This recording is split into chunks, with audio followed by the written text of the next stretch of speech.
ಇವತ್ತು ಆಂಗ್ಸೈಟಿ ಬಗೆಗೆ ಒಂದು ಕಾರ್ಯಾಗಾರವನ್ನು ಹಮ್ಮಿಕೊಂಡಿದ್ದೀವಿ.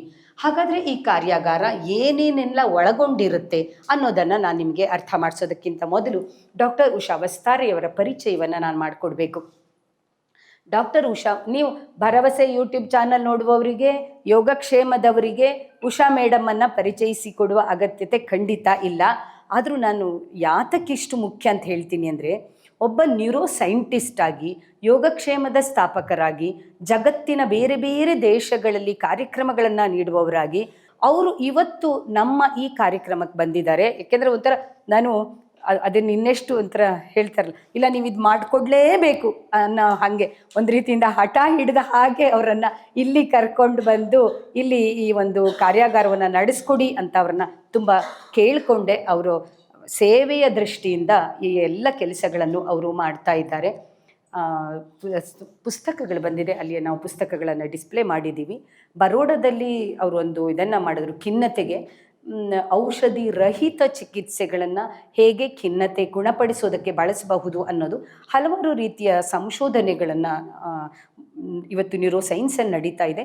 ಅಂತಹ ನ್ಯೂರೋಸೈನ್ಸ್ ಸಂಶೋಧನೆಗಳು ಜನರ ಜೀವನದ ಗುಣಮಟ್ಟ ಸುಧಾರಣೆಗೆ ಆಗಲಿ ಅನ್ನೋದೇ ಅವರ ತೀವ್ರವಾದ ಬಯಕೆಯಾಗಿದೆ.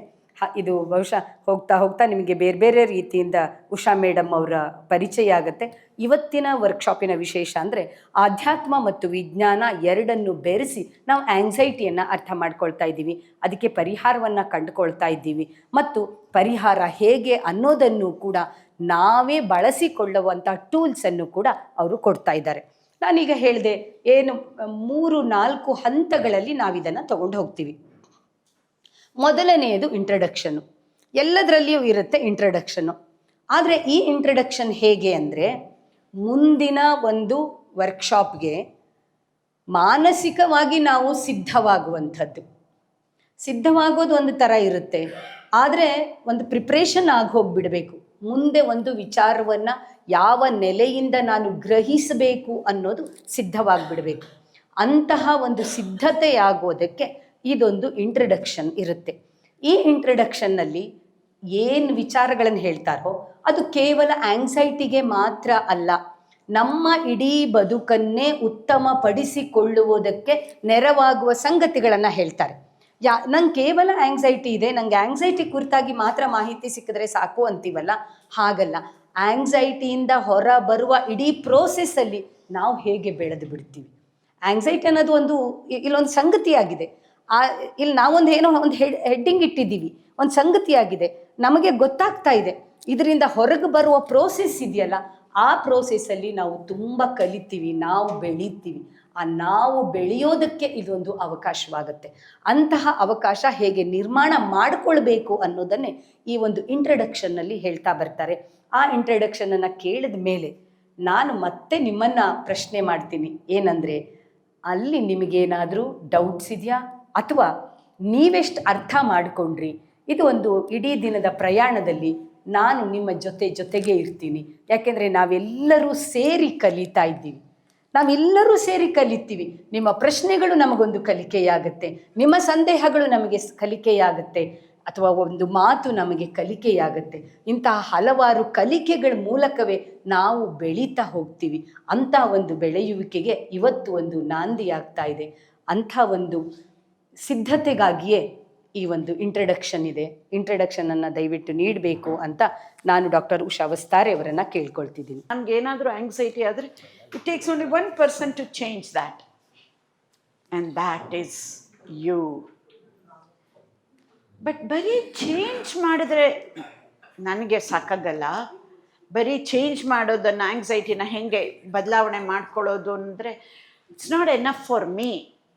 ಚೇಂಜ್ ಒಂದೇ ಅಲ್ಲ, ಆ ಆಂಗ್ಸೈಟಿ ಮೂಲಕ how can we evolve, how can we blossom through anxiety, how can we evolve through anxiety. That's truly a new concept itself. So with that we'll start. This is one of my favorite quotes. Idanna first ಹೇಳಿದ್ದು Max Planck ಅಂತ. I'm sure there are many scientists here. He was a quantum physicist. He says, if you change the way you look at things, the things you look at will change. ಏನದು ನಾವು ಏನು ನೋಡ್ತಿದ್ದೀವೋ ಅದ್ರ ಬಗ್ಗೆ ನಮ್ಮ ದೃಷ್ಟಿಕೋನ ಬದಲಾವಣೆ ಮಾಡಿಕೊಂಡ್ರೆ ಏನು ನೋಡ್ತಿದ್ದೀವೋ ಅದೇ ಬದಲಾವಣೆ ಆಗತ್ತೆ ಅಂತ. ಇದನ್ನು ಬೇರೆ ಬೇರೆ ಬೇರೆ ರೀತಿಯಲ್ಲಿ I will take you through so that you will get to understand the true meaning of this.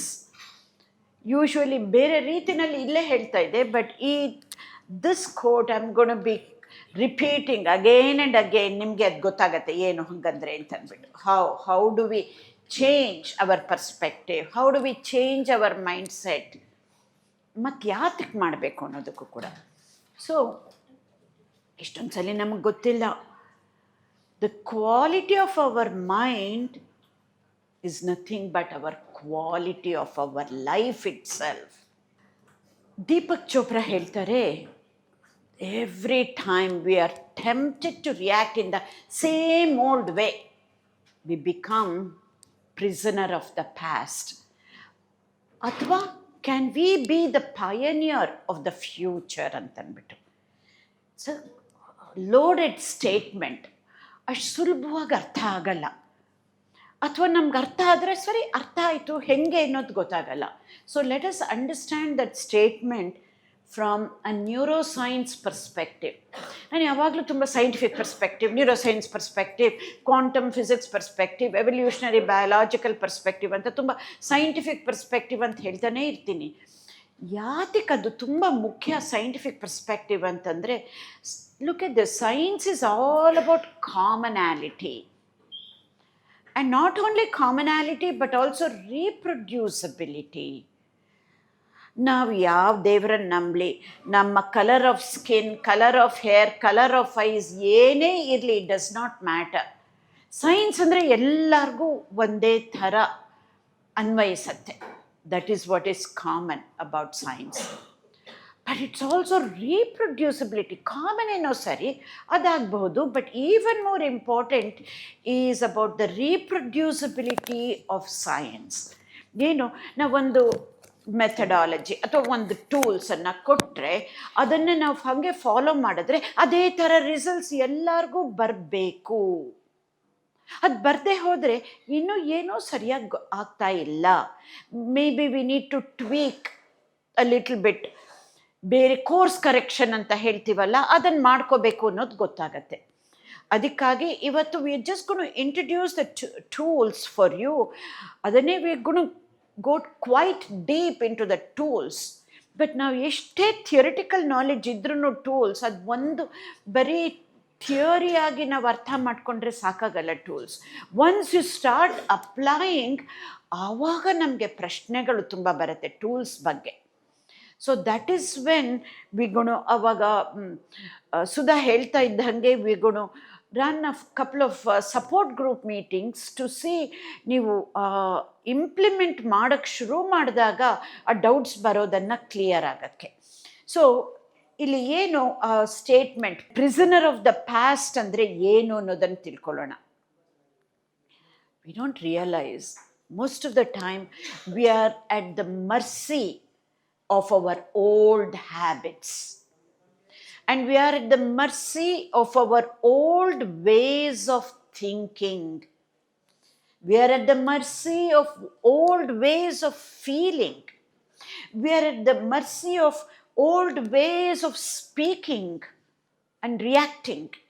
We are at the mercy of old ways of doing certain things. In other words, ಇದೆಲ್ಲ ಏನು ಅಂತ ಹೇಳಿದ್ರೆ ಒಂದು habit ಆಗಿಬಿಟ್ಟಿದೆ. ಯಾವುದಾದ್ರೂ ಒಂದು ಸನ್ನಿವೇಶ ಬಂದರೆ, ಒಂದು ಸಂದರ್ಭ ಬಂದರೆ, V react in a certain way. ಅಥವಾ ಕೆಲವು ಸಲ ಯೋಚನೆ ಮಾಡಿನೂ ರೆಸ್ಪಾಂಡ್ ಮಾಡಿರ್ಬೋದು, but we don't get the correct results that we want. But ಅದು ಅಭ್ಯಾಸ ಆಗೋಗಿರುತ್ತೆ, ಒಂದು ರಿಯಾಕ್ಟ್ ಮಾಡೋದಾಗಲಿ ರೆಸ್ಪಾಂಡ್ ಮಾಡೋದಾಗಲಿ ಅದೇ ಥರ ಮಾಡ್ತಿರ್ತೀವಿ.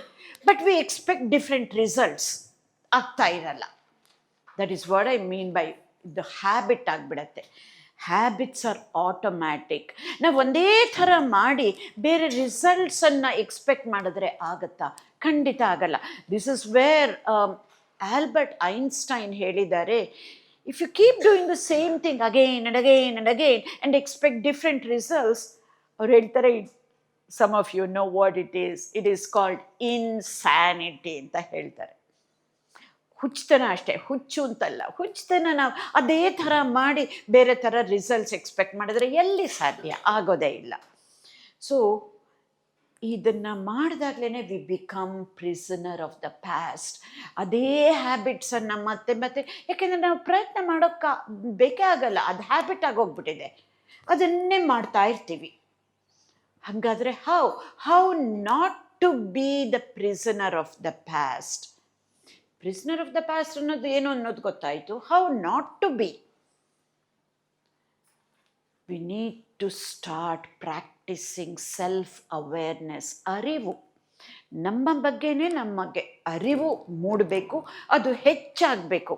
So that we take conscious decisions, not automatic and habitual decisions. ಥಟ್ ಅಂತ ಏನೋ ಒಂದು ಎಮೋಷ್ನಲ್ ಆಗಿ ಡಿಸಿಷನ್ ತಗೊಳ್ಳೋದಲ್ಲ, but in a conscious way we can take decisions. ಈ ಅರಿವು ಅನ್ನೋದು, again I am going to be repeating this self awareness ಅನ್ನೋದು, because it's one of the most important qualities that only human beings have.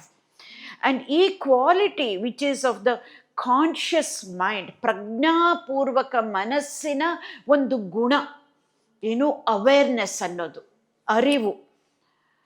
ಇದೇನೆ ನಮ್ಮನ್ನು ಮಾನವನನ್ನಾಗಿ ಮಾಡೋದು. This awareness.